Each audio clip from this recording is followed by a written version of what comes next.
Bienvenue dans Marketing pour Podcasteurs, une émission présentée par LilyCast qui parle de marketing et de podcast. Nous invitons à chaque épisode une podcasteuse ou un podcasteur francophone qui nous présente la construction de son audience et l'évolution de son podcast.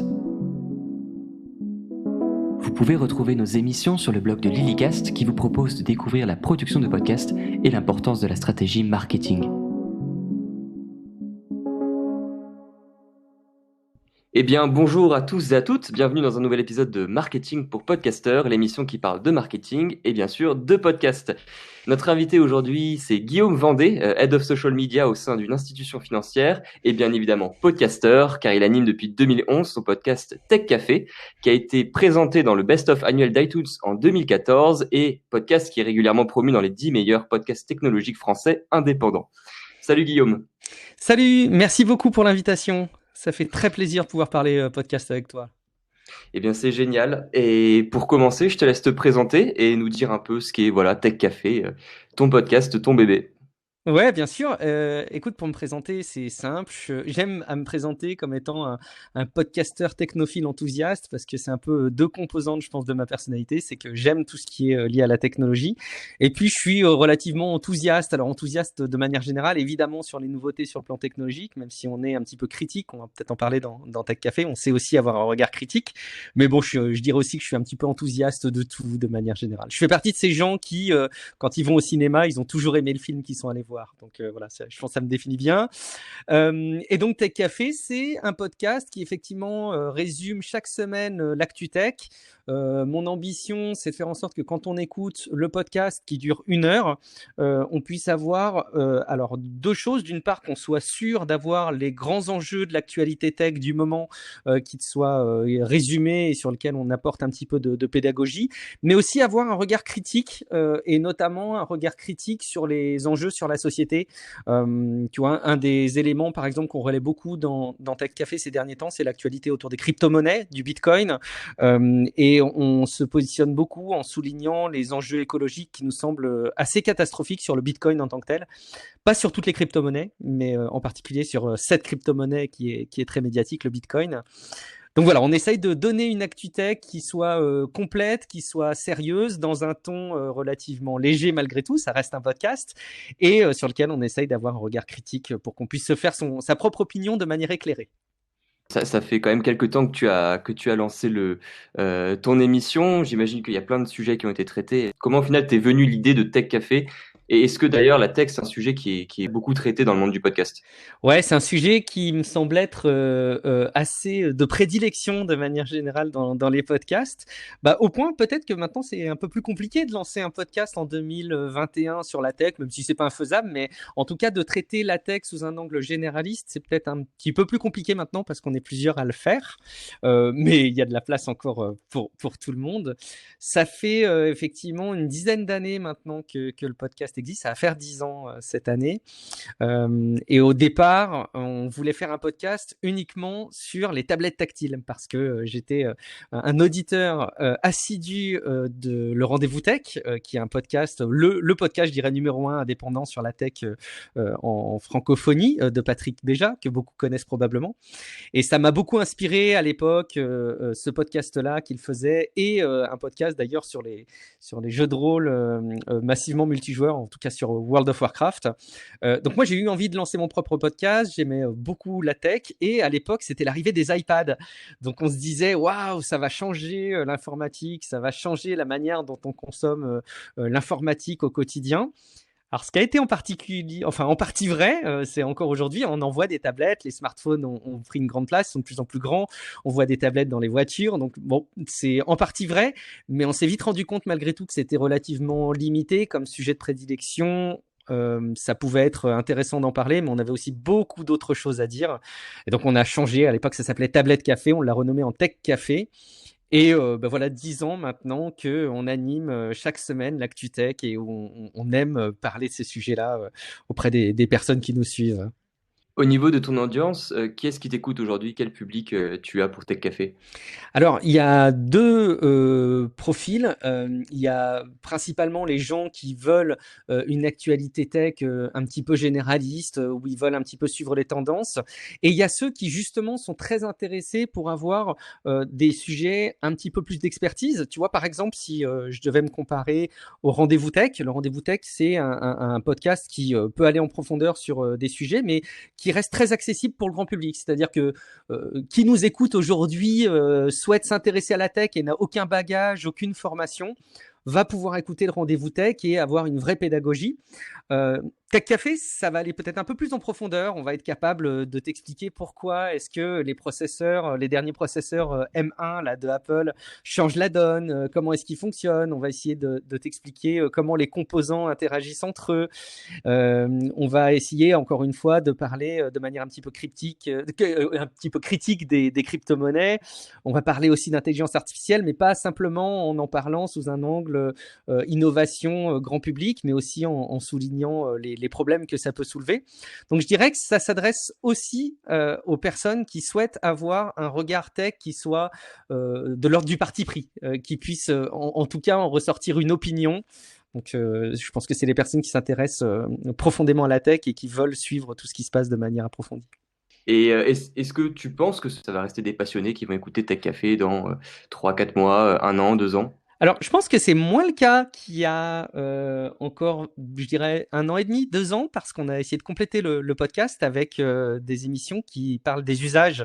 On a quand même compris que c'était un élément essentiel qu'attendaient les gens, et c'est un très bon angle d'ailleurs pour suivre l'actualité tech, c'est celui des usages, et en particulier, on a une équipe, c'est une sorte de spin-off de Tech Café, on a une équipe dédiée qui parle de domotique, donc comment connecter ta maison, et c'est un sujet qui intéresse de plus en plus les gens, sur lesquels il se passe beaucoup de choses.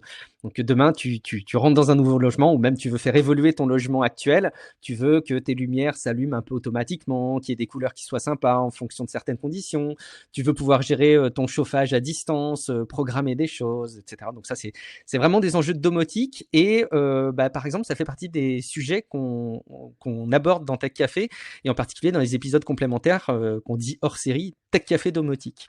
Donc ça amène un public complémentaire, et je l'ai vu dans la manière dont les gens consomment le podcast.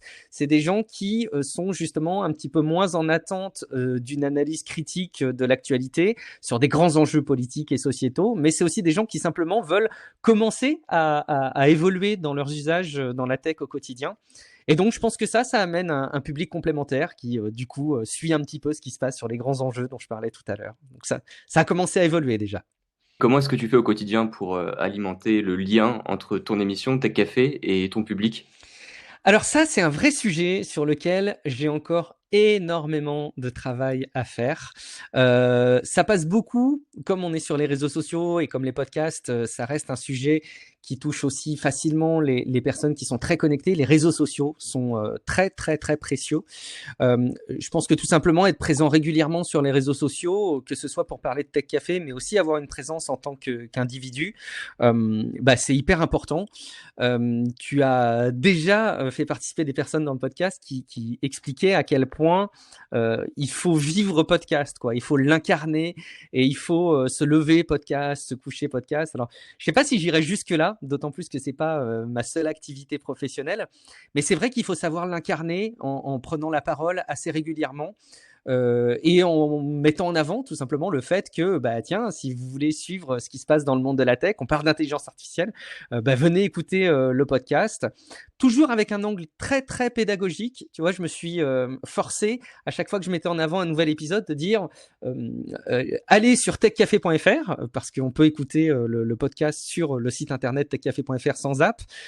Mais j'explique aussi qu'on peut chercher Tech Café sur l'application Apple Podcast, Podcast Addict. Tu vois, il y a encore beaucoup de pédagogie à faire, selon moi, quand on met en avant un épisode de podcast, pour aider les gens à l'écouter, à le découvrir, et éventuellement à s'y abonner. Donc, je dirais qu'une présence réseaux sociaux, c'est hyper important, mais de manière générale, à chaque fois qu'on prend la parole en tant qu'individu, en tant qu'animateur de podcast, c'est intéressant de pouvoir continuer à greffer le fait qu'il y a cette émission-là qui existe. Aujourd'hui, ça passe beaucoup par les réseaux sociaux. J'essaye aussi d'être présent au travers d'une newsletter.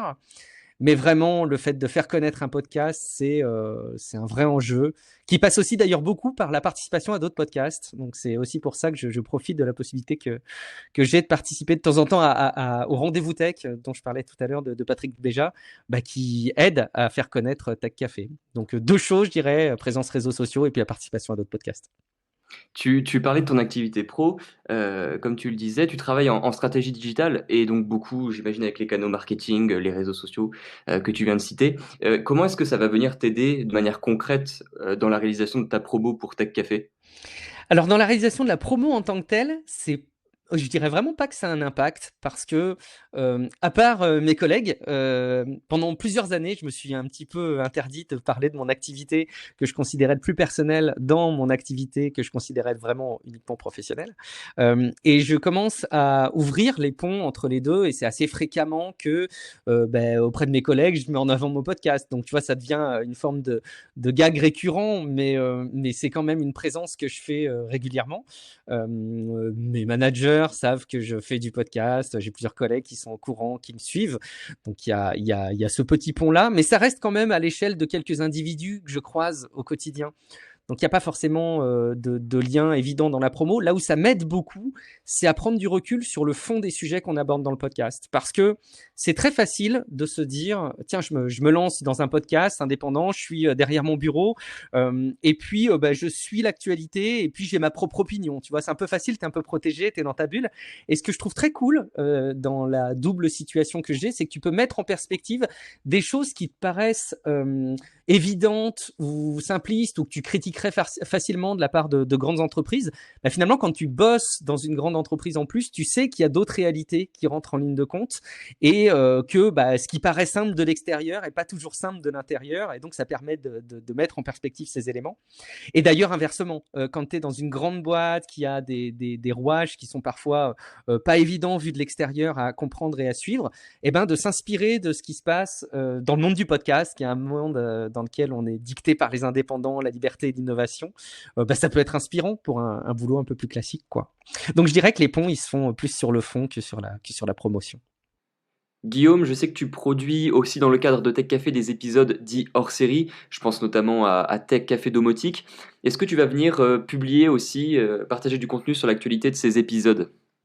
Ouais, oui, oui. C'est vrai que c'est des sujets que je mets moins en avant parce que on est plusieurs en fait à bosser sur le podcast maintenant et c'est plus forcément moi qui suis très présent dans Tech Café Domotique. Ça rentre dans les limites du temps que j'ai disponible au quotidien. Donc c'est plus dur pour moi de promouvoir, mais oui, évidemment, je continue à les mettre en avant autant que possible. Il y a des vrais ponts à faire entre différents podcasts et c'est une stratégie que j'ai commencé à développer et qui porte un petit peu ses fruits. Et c'est un conseil peut-être qu'on pourrait donner à ceux qui écoutent le podcast pour essayer d'aider à promouvoir leur émission, c'est que paradoxalement de faire d'autres podcasts. Je m'explique, en fait, quand tu fais comme moi Tech Café, mais que tu fais aussi Relive, qui est un podcast sur l'amélioration du quotidien, le développement personnel, avec d'autres personnes, que tu traites un autre podcast qui parle de pop culture, il y a Paraculte, donc c'est d'autres podcasts que je peux faire. Tu peux faire des ponts entre ces différentes émissions et c'est une belle opportunité de faire connaître une émission, c'est de traiter des thématiques différentes en créant d'autres podcasts, pas forcément avec les mêmes ambitions, les mêmes moyens, les mêmes enjeux, mais de se créer des ponts de promotion des podcasts, d'un podcast à un autre. Moi, c'est ce que je retiens en fait au fil de toutes ces années, c'est qu'il n'y a pas plus grand élément de promotion pour un podcast que un autre podcast. C'est assez dingue, hein, d'ailleurs, ça donne un côté bulle comme ça, un peu fermée sur elle-même. Mais je pense qu'il y a une vraie réalité, c'est que les podcasts se promeuvent entre eux plus que n'importe quel autre média. Ouais, tu parles de diversification. Au final, t'es aussi un serial podcaster, c'est ça? Alors, à partir de quel moment est-ce qu'on peut se définir comme serial podcaster, je sais pas. Mais c'est vrai qu'une fois que tu as goûté au fait de prendre la parole sur une thématique, que tu l'incarnes, qu'en plus ça commence à fonctionner parce que des gens te félicitent, te remercient, t'encouragent à continuer, ça donne très très envie de continuer à le faire sur d'autres sujets. Et c'est compliqué d'ailleurs parce que à partir de quel moment est-ce que on n'a pas trop de choses qui sont lancées, qui prennent trop de temps? Ça paraît pas comme ça, mais ça représente beaucoup de temps à passer. C'est des sacrifices à faire sur d'autres loisirs, d'autres activités. Et donc, du coup, faut savoir un petit peu mettre une limite pour pas tomber dans le côté négatif du serial podcaster, justement. Bien sûr. Et moi, j'aimerais savoir au final quels sont les objectifs pour Tech Café, bientôt en 2021 d'ailleurs.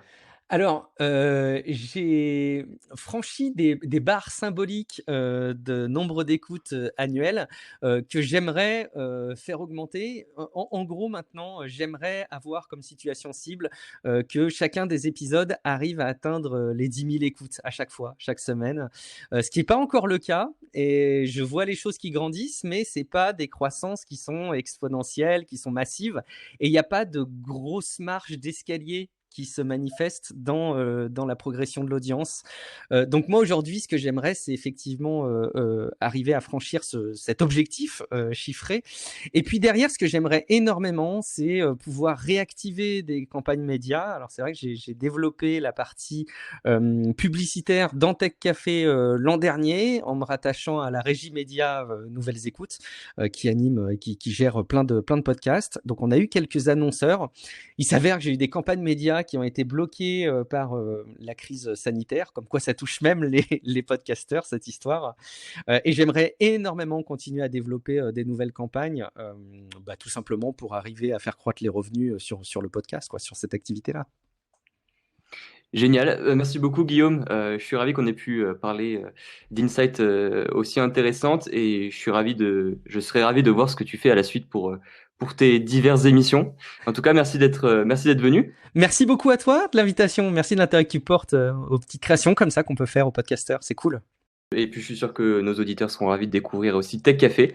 Et vous pouvez bien évidemment retrouver le podcast sur Apple Podcasts et sur techcafé.fr, c'est ça? Exactement, techcafé.fr où il y a tous les liens, même Spotify, etc. Ils retrouvent ça où ils veulent. Ils sont les bienvenus. Je leur déroule le tapis rouge. Eh bien, c'est génial. Merci, Guillaume. À plus. Merci à toi. Excellente continuation. À plus. Au revoir.